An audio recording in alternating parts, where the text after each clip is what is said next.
Udalen finantziazioa zaila eta nahasia da, eta halaber ziurtasunak gabea.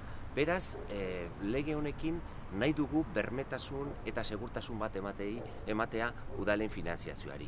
Bi fasetan planteatzen dugu aldaketa. Lehenbizi, lehenengo lege honekin onartuko dena, eta gero irailean aurkeztuko den beste lege batekin zehaztuko dena.